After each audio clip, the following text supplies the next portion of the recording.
皆さんこんにちは。いつも動画を見てくださっている方はお久しぶりです。はじめましての方はこちらの動画を見てくださりありがとうございます。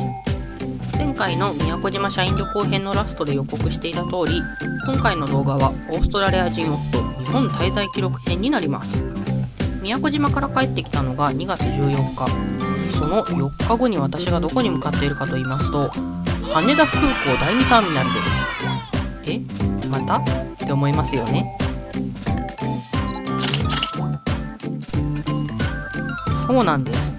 今回夫が日本に来るにあたり、一番の目的はもともと働いていた職場であるスクールの子どもたちの卒園式に立ち会うこと。前回一緒にオーストラリアに行った時はスクートを利用したのですが、正直192センチの夫には相当しんどかったようです。シンガポールからメルボルンまでほぼ眠れず、その時の動画もありますので、興味があれば見てみてください。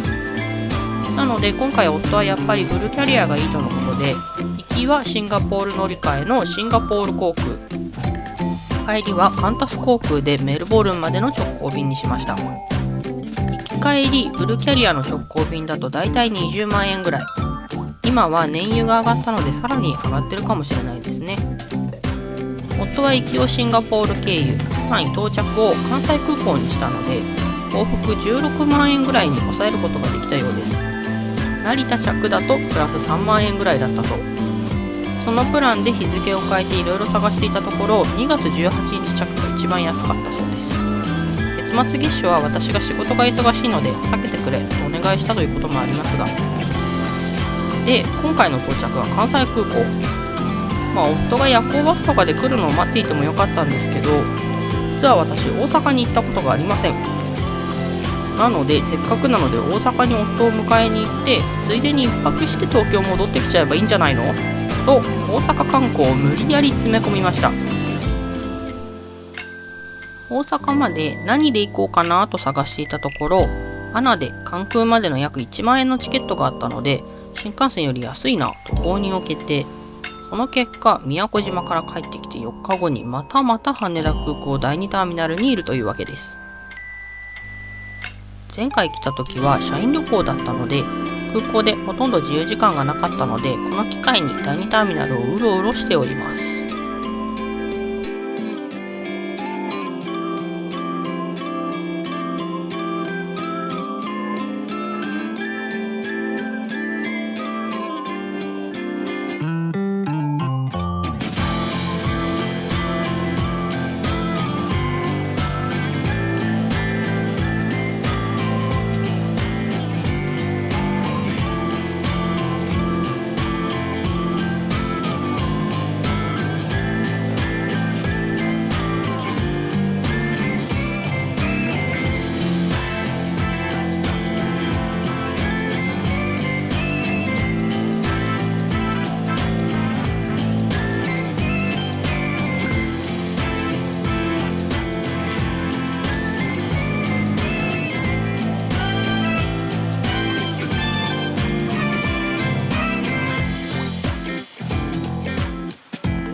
はい、ということで20時21分飛行機に乗り込みました。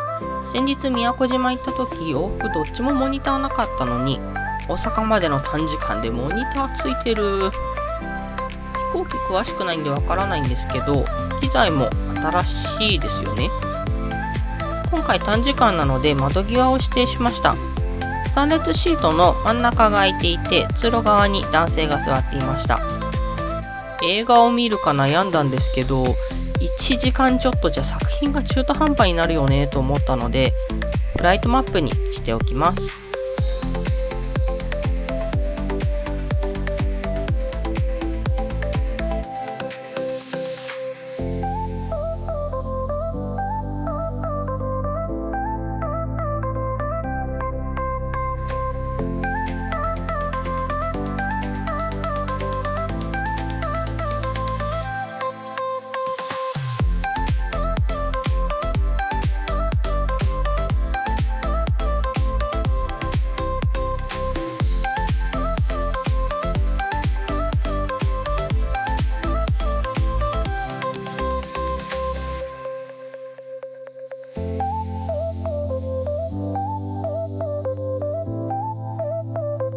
今回窓が変な位置で前後どっちも微妙に席からずれてました。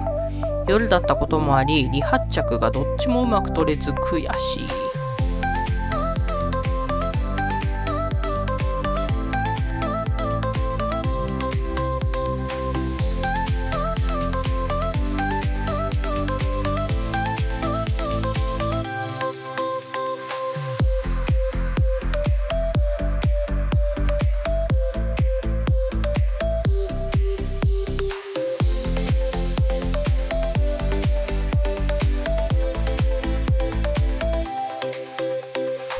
21時39分、無事に関西空港到着です。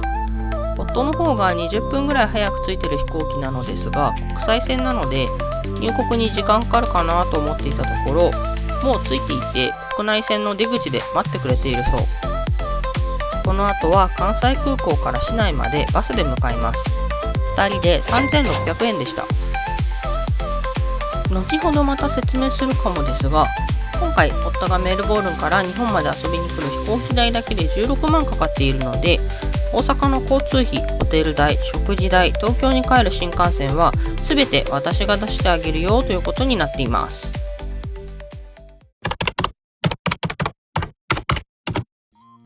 バスに乗って市内に行きます。土地勘全くないもんで、市内までバスで70分もかかるの知らなかった。ホテル到着は確実11時半とかですね。夫もずっと飛行機だったので疲れているし、今日はホテル近くのコンビニで済ませます。Anything? No, it's fine, this way. Oh, wait. No, not here. No special. ホテルはコンビニすぐ裏のビアイン梅田。寝るだけだし、とにかく駅から近いとこって思って決めたところです。この時の私はまだ知らない。東京行きの新幹線は大阪駅からじゃないことを。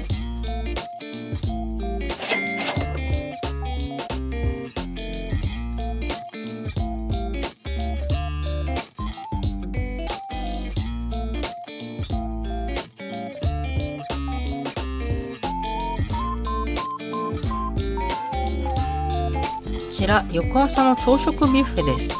和洋中が揃っている朝食ビュッフェでした。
ホテルをチェックアウト。ホテルの入り口に無料でスーツケースと荷物を預けるところがあり、荷物を置いて観光に行きます。夫は大阪が3回目ぐらいらしく、私よりも詳しい。私は宮古島の方にいっぱいいっぱいで、大阪の観光地を全く調べないで来てしまった。とりあえずランチの予約と帰りの新幹線のチケットだけを取ってる感じです。お昼の予約までで行けるとしたら道頓堀ぐらいかなと移動してきました。初めての大阪。まず梅田駅があまりにも広くて迷子になりそうでした。外国人の夫が先導するという事態。新宿駅より難解ですよね。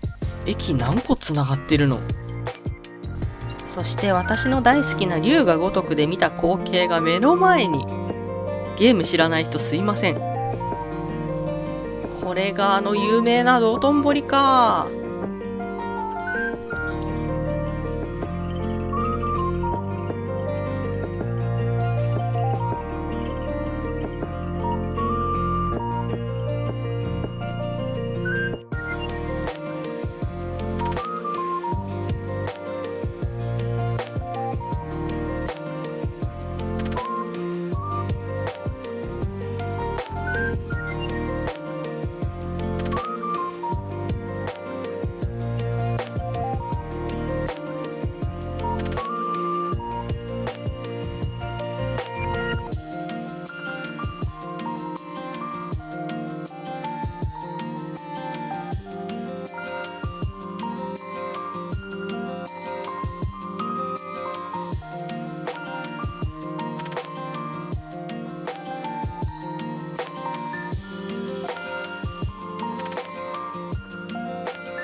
ということでホテルに戻ってきました。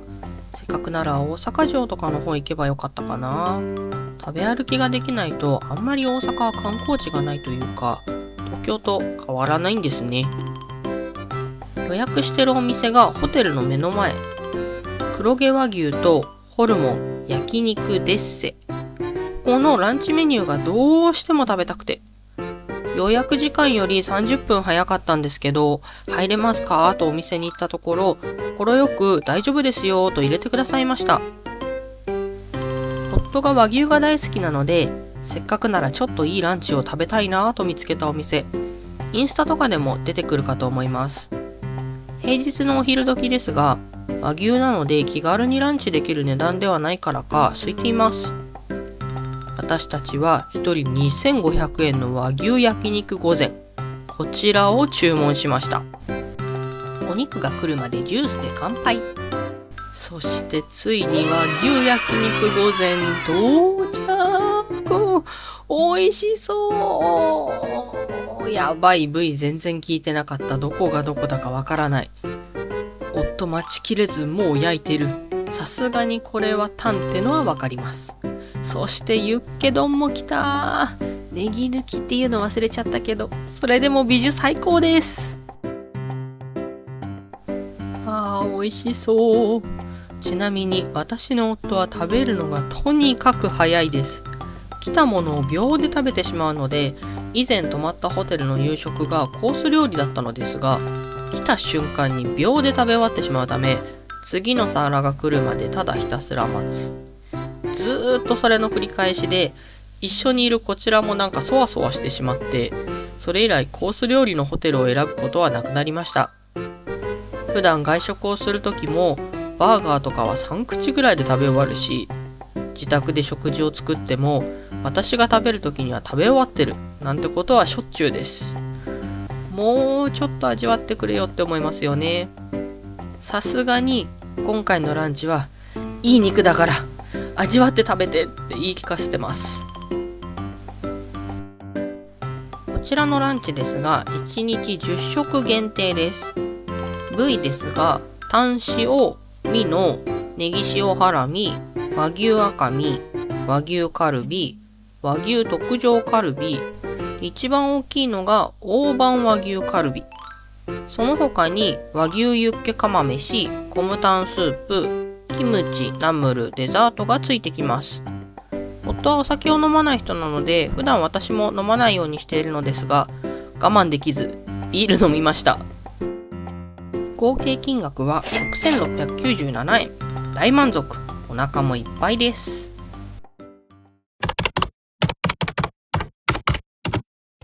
この後、本当なら夫が行きたかった商店街のゲームセンターに行く予定だったのですが、潰れてた。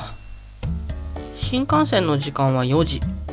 現在の時刻は1時半。何しようかとあてもなくうろうろ歩き回ります。梅田スカイビルに行ってもよかったんですけど、とにかく大阪は駅がでかいせいか歩く。朝から結構歩いていて歩き疲れてしまったので、どこか座りたいなぁとなってしまいました。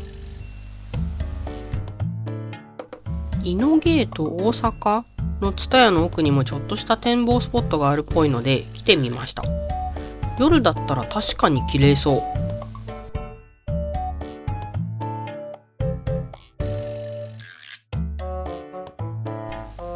ちょっと座って時間を潰したらホテルに荷物を取りに戻って新大阪駅に向かいます。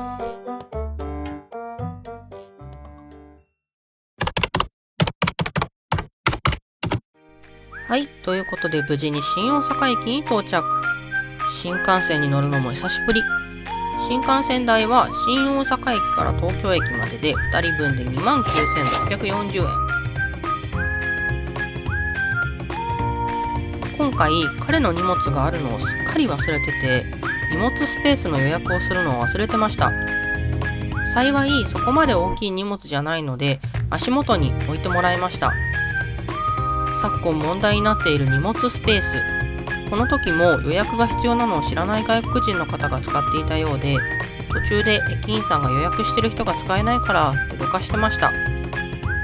私の彼もあのスペースは予約が必要ということを知らなかったようです。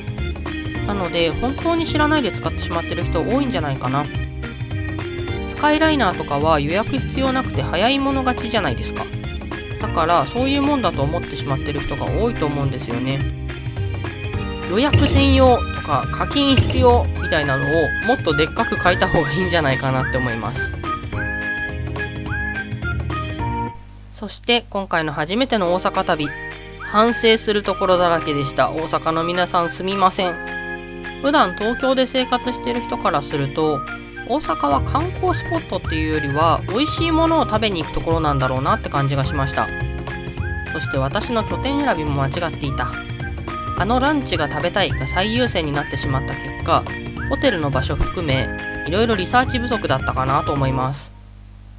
もう一泊できていればユニバも行ってみたいなという気持ちはあったんですけど、ユニバも以前シンガポールのユニバに行ってしまっていて、あの好き具合を経験してしまうとなかなか日本の混雑ユニバには行きたいと思えず、その時の動画ありますので気になる方は見てみてください。マジで空いてます。会社の大阪にいる社員の人には大阪なんもあらへんよって笑いながら言われてたんですが、観光って思って行く場所ではないなというのだけは理解しました。大阪に住んでいる友人もいるので、オーストラリアから一時帰国するときは関空にして友人と会って一泊して、そこから東京行くのもありだなと思っていたので、下調べができたと思うことにします。東京に到着したのがちょうど帰宅ラッシュの時間。そこも間違えたと思いながら地元の駅まで無事到着。駅で夕食用にパンを買い、帰宅まではタクシーで私の家に帰宅しました。大阪滞在からここまでにかかったお金の合計、大阪到着からの金額のみになります。大阪でのチーカーランドでの購入品などは含めず、トータル 54,456 円でした。